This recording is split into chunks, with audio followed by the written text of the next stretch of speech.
you're changing the oil in one of these walk-behind mowers, they're kind of big, they're kind of heavy.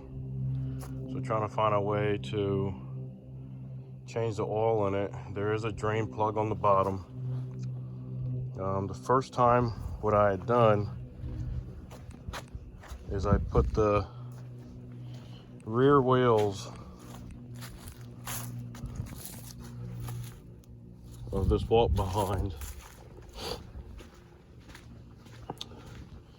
in one of these lawnmower lifts, and then I jacked that part up, the back part of it up, and then on the front part I just lifted it up by hand because it's light enough to do that, and I set jack stands under the front of it and kind of set it up so that the oil would kind of flow towards the drain plug.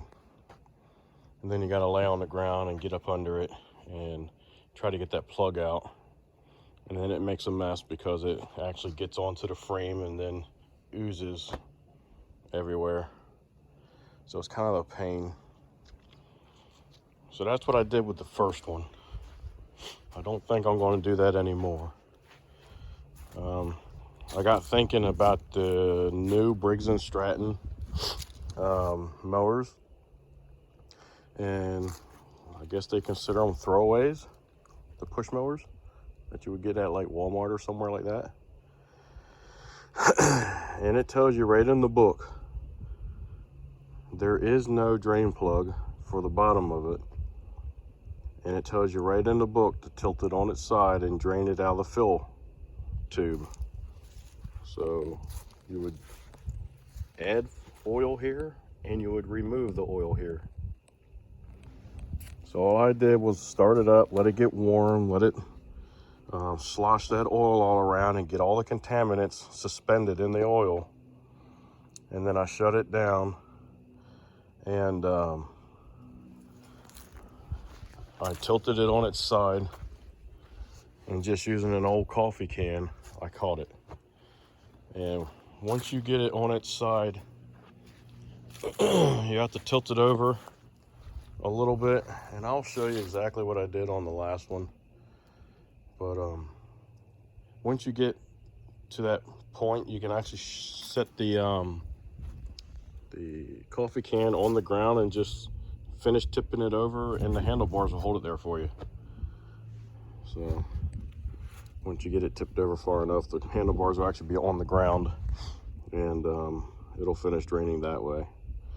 And this, once it's done draining, just give it a couple like tilts back and forth like so, and it'll spit out a little bit more. Just do that a few times. And then what I had done is I knew how much oil goes in one of these things, roughly right around a half a quart to about not quite 3/4 of a quart, so somewhere in between there. And I took what I had caught and I poured it back into a container, and here we are, just a hair over. I don't know if you can see that or not. It's right there, just a hair over a half a quart. So I know for sure that I got all the oil out. So that's the way I'm going to do it. It's a lot easier. I don't have to fool around with that mess over there. And those are good for riding mowers, getting up underneath of them to do the mower blades. I also do it, my mower blades, off this gantry, so which is even easier than using that. But I do like that. So when I do the next one, I'll set you guys up and I'll show you exactly what I did. That way you can understand. I'll bring it back in a little bit. All right, welcome back, everybody. The other day when I was telling you about the draining the oil in these mowers here, which is the Toro Time Master, I believe it is, and that it can be a little difficult if you don't really have the means to get it up off the ground. to get to the oil plug underneath. So we're going to do it the way they do the cheap disposable mowers, like what I will call disposable. I guess what Briggs & Stratton is calling disposable is like the small ones you might pick up at Walmart or something like that. And that is, their directions in those manuals tell you to pour it out the same way you put it in. So it's a little easier to do it this way on these larger machines because it's kind of easy to tip it over. And it doesn't take long to do it, but it can take a little bit of time to get one jacked up high enough you can get up underneath of it and take care of it. But you lift it up on the side, you have yourself a coffee can or whatever, catch container, and just pour it out. And of course, I had to set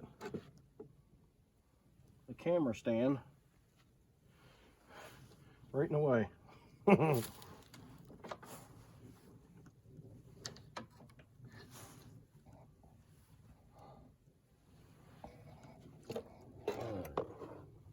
Hold on a second. I didn't anticipate the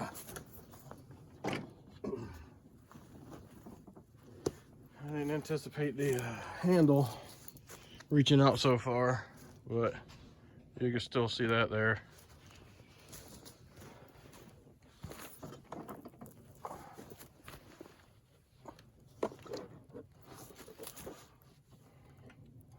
Basically, all you're doing is tilting it up and pouring it out the way you put it in. That is the easiest way to do these big mowers like this. And of course, you warm it up first, so that way you get everything stirred up and warmed up. Get your sludge moved around so it'll pour out along with it. And all I do is just rock it a little bit, and you'll get most of it, if not all of it, out.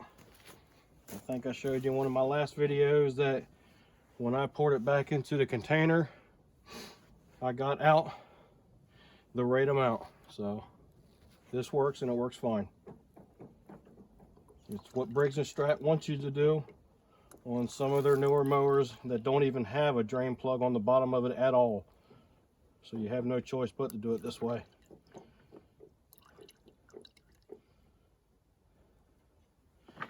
But that's all there is to it. It's fairly simple to do. And it took me no time at all to do that.